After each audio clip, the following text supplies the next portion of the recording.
5月是报税季节，112年度所得税结算申报的期间是对5月1号到5月31日。今年的所得税申报到底有对一寡无同？除了年满18岁的成年人会用选择单独来申报，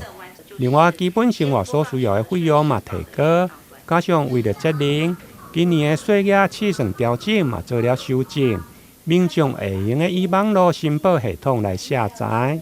今年所得税申报的新措施包括几个重点，例如基本生活所需的费用呢，我们从19.6万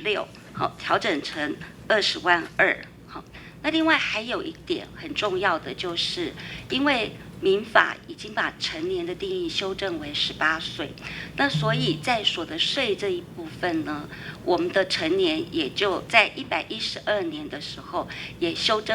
认定为是18岁。那换句话说，如果纳税义务人在112年这一年你是满18岁的话，那你可以选择自行申报，或者是符合规定就是列报为受抚养亲属。我们为了节能减碳，所以呢，我们在税额试算这一部分的出单条件做了一些调整修正，也就是我们觉得，